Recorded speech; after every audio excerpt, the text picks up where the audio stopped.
Hi friends, ಎಲ್ಲರಿಗೂ ಸ್ಫೂರ್ತಿ ವ್ಲಾಗ್ಸ್ಗೆ ಸ್ವಾಗತ. ಯಾರೆಲ್ಲ ನನ್ನ ಯೂಟ್ಯೂಬ್ ಚಾನಲ್ನ ನೋಡ್ತಾ ಇದ್ದಾರೆ ಎಲ್ರಿಗೂ ಕೂಡ ತುಂಬ ಧನ್ಯವಾದಗಳು. ಪ್ಲೀಸ್ ಸಪೋರ್ಟ್ ಮಾಡಿ.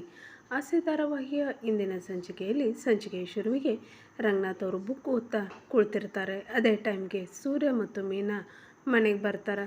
ಈ ಮೀನಾನ ಬ್ಯಾಂಡೇಜ್ ನೋಡಿಬಿಟ್ಟು ಪಾಪ ರಂಗನಾಥ್ ಅವರು ತುಂಬಾ ಗಾಬರಿ ಆಗಿಬಿಟ್ಟು ಸೂರ್ಯನ ಕೇಳ್ತಾರೆ, ಏನೋ ಸೂರ್ಯ, ಇದು ಮೀನಾಗೆ ಬ್ಯಾಂಡೇಜ್ ಹಾಕ್ಕೊಂಡು ಬಂದೀಯ, ಏನಾಯಿತು, ಏನಾದರೂ ಮತ್ತು ನೀನೇನಾದರೂ ಮಾಡಿದೆ ಏನೋ ಅಂತ ಬಾಯ್ ಮಾಡ್ತಾ ಇರ್ತಾರೆ. ಅದೇ ಟೈಮ್ಗೆ ಅಡುಗೆ ಮನೆಯಲ್ಲಿದ್ದಂಥ ನಮ್ಮ ಶಾಂತಿ ಬಾಯ್ ಮಾಡ್ಕೋತಾ ಬರ್ತಾಳೆ. ಏನು ಇದು, ಯಾಕೆ ಬಾಯ್ ಮಾಡ್ತಾ ಇದ್ದೀರಾ ನೀವು ಅಂದಾಗ, ನಾನಲ್ಲ ಕಣೆ, ನೀನೇ ಬಾಯ್ ಮಾಡ್ತಾ ಇರೋದು ಮಾಕಾಳಿ ಅಂತ ರಂಗನಾಥ್ ಅವರು ಪಾಪ ಶಾಂತಿನ ಬೈತಾರೆ. ಅಲ್ಲ ರೀ, ಯಾಕೆ ಬಾಯ್ ಮಾಡ್ತಾ ಇದ್ದೀರಿ, ಏನಿದೆ ಉಳುವುದು ಅಂತ ಈಕೆಯನ್ನು ನೋಡಿ, ಏನು ಮಾಡ್ಕೊಳಕ್ಕೆ ಹೋದೆ, ಬರೀ ದುಡಿಮೆ ಅನ್ನೋದು, ತನಗೆ ಮನೆಯಲ್ಲಿ ಅಡುಗೆ ಮಾಡ್ಕೊಂಡು ಬೀಳೋದು ಬಿಟ್ಟು ಏನಿದು ನಿಂದು ಅಂತ ಕೂಗಾಡ್ತಾಳೆ. ಆವಾಗ ಸೂರ್ಯ, ಏನಿದು, ಆಕೆಗೆ ನೋವಾದಾಗೂ ಕೂಡ ನೀನು ಆಕೆಯ ಮೇಲೆ ರೇಗಾದ ಸಕ್ಕರೆ ಅಂತಾನೆ. ಆವಾಗ ಶಾಂತಿ, ನಾನು ರೇಗ್ತಾ ಇಲ್ಲ ಆಕೆ ಮ್ಯಾಗ, ಆಕೆಗೆ ಒಳ್ಳೇದಕ್ಕೋಸ್ಕರನೇ ಹೇಳ್ತಾ ಇರೋದು.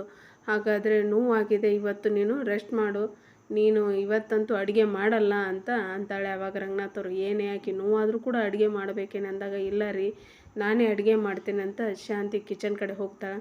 ರಂಗನಾಥ್, ಸೂರ್ಯ, ಮೀನಾ ಎಲ್ಲರೂ ಕೂಡ ಗಾಬರಿ ಆಗ್ತಾರೆ. ಏನಿದು ಸಕ್ಕರೆ ಇಲ್ಲಿ ಇಷ್ಟೆಲ್ಲ ಬದಲಾವಣೆ ಅಂತ ಮಾತಾಡ್ತಾರೆ. ಅವಳು ಹಾಗೆ ಕಣೋ, ಸಕ್ಕರೆ ಯಾವಾಗ ಹೇಗಿರ್ತಾಳೋ ಗೊತ್ತಾಗಲ್ಲ ಅಂತ ರಂಗನಾಥ್ ಅವರು ಸೂರ್ಯ ಮತ್ತು ಮೀನಾಗೆ ಹೇಳ್ತಾರೆ. ಈ ಕಡೆ ನೋಡಿದರೆ ಮೀನಾ ತನ್ನ ನೋವಲ್ಲಿ ಪಾಪ ಕುಂತಿರ್ತಾಳೆ. ಅದೇ ಟೈಮ್ಗೆ ಸೂರ್ಯ ಮೀನಾಗೋಸ್ಕರ ಗಂಜಿಯನ್ನು ಮಾಡ್ಕೊಂಡು ಬಂದು ಆಕೆಗೆ ಉಣಿಸ್ತಾ ಇದ್ದಾನೆ. ನೀನು ಟ್ಯಾಬ್ಲೆಟ್ ತೊಗೋಬೇಕು ಮೀನಾ, ರೆಸ್ಟ್ ಮಾಡು ನೀನು ಅಂತ ಹೇಳಿ ಆಕೆಗೆ ಗಂಜಿ ಕುಡಿಸ್ತಾ ಫೀಲ್ ಆಗ್ತಾನೆ. ನೀನು ಅವನ ಹತ್ರ ಹೋಗಬಾರ್ದು ಕಣೆ, ತಪ್ಪು ಮಾಡಿಬಿಟ್ಟೆ ನೀನು ಅಂತ ಸೂರ್ಯ ಅಂದಾಗ, ಅಲ್ಲ ರೀ, ನನ್ನ ಮೇಲೆ ಕೋಪನಾ ರೀ ನಿಮಗೆ ಅಂತ ಮೀನಾ ಕೇಳ್ತಾಳೆ. ಕೋಪ ಅಲ್ಲ ಕಣೆ, ಅವ್ನು ಎಂಥವನಂತ ಗೊತ್ತು, ಅಂಥವನನ್ನು ಒಬ್ಬಳೇ ಎದುರಿಸಿದೆಯಲ್ಲ, ನೀ ಗ್ರೇಟ್ ಬಿಡೆ ನೀನು.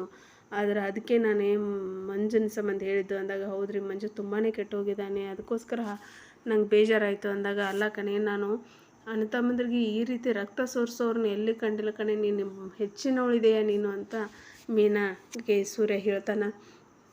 ಮೀನಾ ಗಂಜಿ ಕುಡಿದ್ಬಿಟ್ಟು ರೆಸ್ಟ್ ಮಾಡ್ತಾಳೆ. ಎಂದಿನಂತೆ ಬೆಳಗರಿದ ತಕ್ಷಣ ರೋಹಿಣಿ ಕಾಗೆ ಸುಬ್ಬನ ಮೀಟ್ ಮಾಡೋಕ್ಕೆ ಬರ್ತಾಳೆ. ಬನ್ನಿ ಮೇಡಮ್ ಬನ್ನಿ ಅಂತ ಕೂಡಿಸ್ತಾರೆ. ಏನ್ರಿ, ಯಾಕೆ ಬಂದಿದ್ದಾರೆ ಅಂದಾಗ, ಇಲ್ಲ ಸರ್, ನಿಮ್ಮ ಹತ್ರ ಒಂದು ಹೆಲ್ಪ್ ಆಗಬೇಕಾಯಿತು, ನೀವು ಅವ್ರನ್ನ ಜೈಲಿಗೆ ಕಳಿಸಿದ್ರಲ್ಲ ದಿನೇಶ್ ಅಂತ, ಅವ್ನು ಮತ್ತೆ ನಂಗೆ ಬ್ಲ್ಯಾಕ್ ಮೇಲ್ ಮಾಡ್ತಾ ಇದ್ದಾನಂತೆ ಅಂತ ರೋಹಿಣಿ ಕಾಗೆ ಸುಬ್ಬಗೆ ಹೇಳಿದಾಗ, ಅಲ್ಲ ಮೇಡಮ್, ನಿಮಗೆ ಯಾಕೆ, ಏನಿದೆ ಅಂತ ನಿಮಗೆ ಅವನು ಬ್ಲ್ಯಾಕ್ ಮೇಲ್ ಮಾಡ್ತಾ ಇದ್ದಾನೆ, ಏನದು ಹೇಳಿ ಅಂದಾಗ, ಅದೆಲ್ಲ ನನ್ನ ಪರ್ಸ್ನಲ್, ನಾನು ಹೇಳಲ್ಲ, ಆದರೆ ಅವನು ನಾನು ಸುದ್ದಿಗೆ ಬರ್ದಂಗೆ ಮಾಡಬೇಕು ನೀವು ಅಂದಾಗ, ನೀವು ನನಗೊಂದು ಹೆಲ್ಪ್ ಮಾಡಬೇಕು. ನಿಮ್ಮ ಮನೇಲಿ ನಿಮ್ಮ ಅತ್ತೆದು ದುಡ್ಡು ಕಳೆದು ಹೋಗ್ತಲ್ಲ, ಅದನ್ನು ಕದ್ದಿದ್ದು ಬೇರೆ ಯಾರೂ ಅಲ್ಲ, ಮಂಜ. ಆ ವಿಡಿಯೋ ಸೂರ್ಯನ ಫೋನಲ್ಲಿದೆ, ಅದನ್ನು ನಂಗೆ ತಂದು ಕೊಡಬೇಕಂದಾಗ ರೋಹಿಣಿ ಗಾಬರಿನೇ ಆಗಿಬಿಡ್ತಾಳೆ. ಅವಲ್ಲೋ ಅತ್ತೆ ದುಡ್ಡು ಅವನು ಕದ್ದಿದ್ದ ಅಂತ ಗಾಬರಿ ಆಗಿಬಿಡ್ತಾಳೆ. ಹೌದು, ನಿಮ್ಮ ಅತ್ತೆ ದುಡ್ಡು ಅವನೇ ಕದ್ದಿರೋದು, ಆ ವಿಡಿಯೋ ಸೂರ್ಯನ ಫೋನಲ್ಲಿದೆ, ಅದಕ್ಕೆ ಅವನು ಮಂಜನ ಕೈ ಮುರಿದಿದ್ದು ಸೂರ್ಯ ಅಂತ ಕಾಗೆ ಸುಬ್ಬ ರೋಹಿಣಿದ್ರಿಗೆ ಹೇಳ್ತಾಳೆ. ಹಾಗಾದ್ರೆ ನಾನೇನು ಹೆಲ್ಪ್ ಮಾಡಬೇಕು ಅಂತ ಅಂದಾಗ, ಇದನ್ನು ಅವ್ನು ಹೇಳ್ತಾನೆ, ಆಯಿತು ಅಂತ ರೋಹಿಣಿ ಒಪ್ಕೋತಾಳೆ. ಇಲ್ಲ, ನಾನು ಹೇಗಾದರೂ ಮಾಡಿ ನಿಮ್ಗೆ ವಿಡಿಯೋ ಮುಟ್ಟಿಸ್ತೀನಿ, ಆದರೆ ಅವನು ನಾನು ಸುದ್ದಿಗೆ ಬರ್ದಂಗೆ ನೋಡ್ಕೊಳ್ಳೋ ಜವಾಬ್ದಾರಿ ನಿಮ್ಮದು ಅಂತ ಹೇಳ್ತಾಳೆ. ಆಯಿತು ಮೇಡಮ್, ನೀವು ಇದನ್ನು ಮಾಡಿ, ಅವ್ನು ನಿಮ್ಮ ಸುದ್ದಿಗೆ ಬರ್ದಂಗೆ ನಾನು ನೋಡ್ಕೋತೀನಿ ಅಂತ ಕಾಗೆ ಸುಬ್ಬ ಹೇಳ್ತಾನೆ. ಈ ಕಡೆ ರವಿ ಮತ್ತು ಶ್ರುತಿ ಕೆಲಸ ಮುಗಿಸ್ಕೊಂಡು ಮನೆ ಕಡೆ ಬರ್ತಿರ್ತಾರೆ. ಶ್ರುತಿ, ಅಲ್ಲ ಕಣೋ, ಇಷ್ಟೊತ್ತು ದುಡಿದ್ರೆ ಹೇಗ ಕಣೋ, ಈ ರೀತಿ ಮಾಡಬೇಡ ನೀನು ಅಂತ ರವಿ ಹೇಳ್ತಾ ಬರ್ತಾ ಇರ್ತಾಳೆ. ಮೀನನ ಪಟ್ಟಿ ನೋಡಿಬಿಟ್ಟು, ಏನ್ರಿ ಮೀನಾ, ಏನು ಮಾಡ್ಕೊಂಡ್ರಿ ನೀವು, ಹೇಳಿ, ನಿಮ್ಮ ಗಂಡ ಏನಾದರೂ ಮಾಡಿದ್ನ, ಅವನು ಸ್ಟೇಷನ್ಗೆ ಹಾಕಿಬಿಡ್ತೇನೇನೋ ಅಂತ ಅಂದಾಗ, ಸೂರ್ಯ ರವಿ ಹೇಳ್ತಾನೆ, ಏನೋ ಇದು, ನೀನು ಹೆಂಡ್ತಿ ನನಗೆ ತಂದಾಗ್ತಾ ಇದ್ದಾಳೆ, ಈ ಮೈಕಮ್ಮ, ಹೇಳೋ ನೀನು ಅಂತ ರವಿಗೆ ಹೇಳ್ತಾನೆ. ಆವಾಗ ಮೀನಾ, ಏನಾಗಿಲ್ಲ ರೀ, ಸ್ವಲ್ಪ ಜಾರಿ ಬಿದ್ದುಬಿಟ್ಟೆ ಅಂತ ಹೇಳ್ತಾಳೆ. ಏನೋ ನಿನ್ನೆ ಹೀಗಂದಲ್ಲಮ್ಮ ಸೂರ್ಯ, ಏನಿದು ಅಂದಾಗ, ಇಲ್ಲಪ್ಪ, ಬಾಳೆಹಣ್ಣು ಸಿಪ್ಪೆ ಮೇಲೆ ಜಾರಿದ್ದು ಕರೆ ಹಾಕಿ ಅಂತ ಸೂರ್ಯ ಹೇಳ್ತಾನೆ. ಏನೋ ಹೇಳೋ ಸೂರ್ಯ ಅಂತ ರವಿ ಕೇಳಿದಾಗ ಮೀನಾನೇ ಹೇಳ್ತಾಳೆ, ಇಲ್ಲ, ನಾನು ಬೈಕಿಂದ ಇಳಿದೆ, ಒಂದು ಕಾಲ್ ಬಂತು, ಆವಾಗ ಬಾಳೆಹಣ್ಣಿನ ಸಿಪ್ಪೆ ಮೇಲೆ ಕಾಲಿಟ್ಬಿಟ್ಟು ಜಾರಿಬಿಟ್ಟೆ ನಾನು ಅಂತ ಹೇಳ್ತಾಳೆ. ಆವಾಗ ರಂಗನಾಥ್ ಅವರು, ಏನಾದರೂ ಮಾಡ್ಯಪ್ಪ, ನೀವೇನು ಹೇಳ್ತೀರ ಅದನ್ನು ನಾವು ಒಪ್ಪಲೇಬೇಕಲ್ಲ ಅಂತ ರಂಗನಾಥ್ ಅವರು ಅಂತಿರ್ತಾರೆ. ಅದೇ ಟೈಮ್ಗೆ ಶಾಂತಿ ಡ್ಯಾನ್ಸ್ ಕ್ಲಾಸಿಂದ ಬರ್ತಾಳೆ. ಇವರು ಮತ್ತೆ ಆಕೆ ಎದುರಿಗೆ ಡ್ರಾಮಾ ಮಾಡ್ತಾರೆ, ಕಿತ್ತಾಡೋದು. ಶ್ರುತಿ, ಅಲ್ಲ, ನಿಮ್ಗೆ ಏನಾಗಿದೆ ಅಂತ ಕೇಳಿದ್ದಿತ್ತಪ್ಪ, ಕೇಳೋದೇ ಇಲ್ಲ ನಾವು ಅಂತ ಅಂತಾಳೆ. ನೀವು ಕೇಳದೇ ಇದ್ದರೆ ನನ್ನ ಹೆಂಡ್ತಿಗೆ ನೋವೇನು ಕಡಿಮೆ ಆಗುತ್ತಾ ಅಂತ ಇವ್ರು ಈ ಕಡೆ ವಾದ ಮಾಡ್ತಾ ಇರ್ತಾರೆ. ಅದೇ ಟೈಮ್ಗೆ ರೋಹಿಣಿ ಬಂದುಬಿಟ್ಟು, ಏನಾಯಿತು ಮೀನಾ ಅವರೇ, ಏನಿದು ನಿಮ್ಮದು ಗಾಯ ಅಂತ ಕೇಳಿದಾಗ, ಸೂರ್ಯ, ಏನ್ರಿ ನಿಮ್ಮದು ಅಡುಗೆ ಕೆಲಸ ಎಲ್ಲ ನಿಮ್ಮ ಮೇಲೆ ಬಿತ್ತಂತ ಅನ್ಕೊತಿದ್ದೀರಾ ನೀವು ಅಂದಾಗ, ಶಾಂತಿ, ಅಲ್ಲ ಕಣೋ, ಆಕಿ ಕನ್ಸರಿಂದ ಕೇಳಿದ್ದು ತಪ್ಪ. ನೀನು ಬರೀ ಅವ್ರಿಗೆ ಏನಾದರೂ ಅನ್ನೋದೇ ಇಲ್ಲ. ರೋಹಿಣಿ ನೀ ರೆಸ್ಟ್ ಮಾಡಿ ನಡಿಯಮ್ಮ ಅಂತ ರೋಹಿಣಿಗೆ ಹೇಳ್ತಾಳೆ. ಆವಾಗ ರೋಹಿಣಿ, ಇಲ್ಲ ಅತ್ತೆ, ನಾನು ದೇವಸ್ಥಾನಕ್ಕೆ ಹೋಗಿ ಬಂದಿದ್ದೆ, ತೊಗೊಳ್ಳಿ ನಿಮಗೆ ಕುಕ್ಮ, ನಿಮಗೆ ತುಂಬಾ ಇದೆ, ಭವಿಷ್ಯ ಚೆನ್ನಾಗಿದೆ ಅಂತ ಅತ್ತೆ, ತೊಗೊಳ್ಳಿ ಅಂತ ಕುಕ್ಮ ಕೊಟ್ಬಿಟ್ಟು ಮೀನಾ ಅವ್ರದ್ದು ಸ್ವಲ್ಪ ಪ್ರಾಬ್ಲಮ್ ಇದೆ ಅಂತ ಹೇಳ್ತಾಳೆ. ಆವಾಗ ಸೂರ್ಯ, ನಿಮ್ಮ ಒಳ್ಳೇದು ಮಾತು ನಿಮ್ಮ ಬಾಯಲ್ಲಿ ಬರುತ್ತಂದರೆ ಹಾವಿನ ಹೆಡೆ ಕೆಳಗೆ ನಾವು ನೆರಳು ತೊಗೊಂಡಾಗ ಆಗುತ್ತೆ ಅಂದಾಗ, ಇಲ್ಲ ಸೂರ್ಯ ಅವರೇ, ನೀವು ಇದನ್ನು ಸೀರಿಯಸ್ ಆಗಿ ತೊಗೊಳ್ಳಿ ಅಂತ ಹೇಳಿ ರೋಹಿಣಿ ರೂಮ್ಗೆ ಹೋಗ್ತಾಳೆ. ಈ ಕಡೆ ಮೀನಾ ಗಾಬರಿ ಆಗ್ತಾಳೆ. ಸ್ವಲ್ಪ ನಿಮಗೆ ಅಪಾಯ ಇದೆ ಅಂದ್ಲಲ್ಲ ಆಕೆ ರೋಹಿಣಿ, ಅದನ್ನೇ ಯೋಚನೆ ಮಾಡ್ತಾಳೆ. ಅವಾಗ ಸೂರ್ಯ ಆಕೆ ಧೈರ್ಯ ಹೇಳ್ತಾನೆ, ನೀನೇನು ವರಿ ಮಾಡಬೇಡಮ್ಮ ನೀನು ಅಂತ ಸಮಾಧಾನ ಮಾಡ್ತಾನೆ.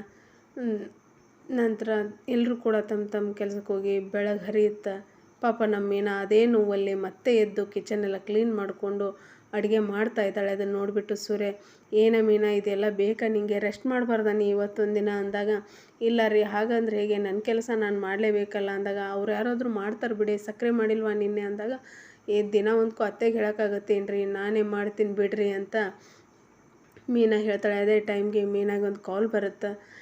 ಇಲ್ಲ ನನಗೆ ಒಂದು ಸ್ವಲ್ಪ ಹೂ ಬೇಕಮ್ಮ ಒಂದು ಆರ್ಡ್ರ್ ಬರುತ್ತೆ. ಆವಾಗ ಮಾತಾಡಿಬಿಟ್ಟು ಮೀನಾ ಸೂರ್ಯಂಗೆ ಹೇಳ್ತಾಳೆ, ಇಲ್ಲ ರೀ ನೋಡಿ, 4,500 ರೂಪಾಯ್ದು ಆರ್ಡ್ರ್ ಬಂದಿದೆ, ಅವನ್ನೆಲ್ಲ ಬಿಟ್ಕೊಡೋಕ್ಕಾಗತ್ತಾ, ಏನಿಲ್ಲ ನಾನೆಲ್ಲ ಮಾಡ್ಕೊಂಡು ಹೋಗ್ತೀನಿ ಅಂದಾಗ, ಅಲ್ಲ ಕಣಿ ಹೂ ಯಾವಾಗ ಕಟ್ತೀಯ ಅಂದಾಗ, ಇಲ್ಲ ರೀ ನಾನು 4 ಗಂಟೆಗೆ ಎದ್ಬಿಟ್ಟು ಹೂ ಕಟ್ಟಿದ್ದೀನಿ ಅಂತ ಹೇಳ್ತಾಳೆ. ಅಯ್ಯೋ ಆಗಲೇ ಕಟ್ಟಿದ್ದೀ, ಎಂಥ ರಾಕ್ಷಸಿ ನೀನು ಅಂದಾಗ, ಹೌದು ನಾನು ರಾಕ್ಷಸಿನೇ, ನೀನು ದೇವರು ನೀವು ಅಂತ ಅವನ ಕೆನ್ನೆಗೆ ಗಿಲ್ತಾಳೆ. ಆದರೆ ಸೂರ್ಯ, ನೀನು ರಾಕ್ಷಸಿ ಅಲ್ಲ ಕಣೆ, ನೀನು ನನ್ನ ಪಾಲಿನ ದೇವತೆ ಅಂತ ಅವನು ಕೂಡ ಆಕೆ ಕೆನ್ನೆನ ಗಿಲ್ಬಿಟ್ಟು ಇಬ್ಬರು ಕೂಡ ಸಮಾಧಾನ ಮಾಡ್ಕೋತಾರೆ.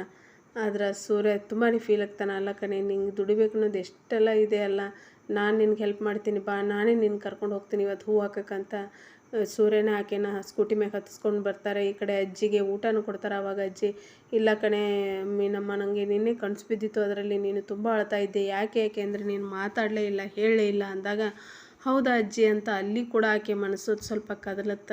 ಸೂರ್ಯ ಒಂದು ಟೀ ಶಾಪಲ್ಲಿ ಆಕೆಗೆ ಟೀ ಕುಡಿಸ್ತಾ ಇರ್ತಾನೆ. ಇಬ್ಬರು ಕೂಡ ಟೀ ಕುಡಿಯೋದನ್ನು ನೋಡಿದಂಥ ನಮ್ಮ ಕಾಗೆ ಸುಬ್ಬ, ಇವ್ರಿಗೆ ಹೇಗೆ ಎಷ್ಟು ಚೆನ್ನಾಗಿ ಟೀ ಕುಡಿತಾ ಇದ್ದಾರೆ, ನನಗೆ ನಿನ್ನೆ ಮಾಂಜ ಕೊಟ್ಬಿಟ್ಟು ಈ ಸೂರ್ಯ ಇವ್ರಿಗೇನಾದರೂ ಮಾಡಲೇಬೇಕು, ರವಿ ಗಾಡಿ ತೆಗಿ, ಅವ್ರಿಗೆ ಹೇಗಾದರೂ ಮಾಡಿ ಅವ್ರ ಕಾರಿಗೆ, ಅವರು ಸ್ಕೂಟಿಗೆ ನಮ್ಮ ಕಾರಲ್ಲಿ ಗುದ್ಸೋಣ ಅಂತ ಕಾರ್ ಹತ್ಕೊಂಡು ಕಾಗೆ ಸುಬ್ಬ ಸೂರ್ಯನ ಹಿಂಬಾಲಿಸ್ಕೊಂಡು ಬರ್ತಾ ಇದ್ದಾನೆ. ಅವ್ರಿಗೆ ಆಕ್ಸಿಡೆಂಟ್ ಮಾಡ್ತಾನೆ. ಮೀನಾ ಸೂರ್ಯನ ಗತಿ ಏನಾಗುತ್ತೆ ಅನ್ನೋದನ್ನು ನಾಳೆ ಸಂಚಿಕೆಯಲ್ಲಿ ನೋಡೋಣ. Thank you.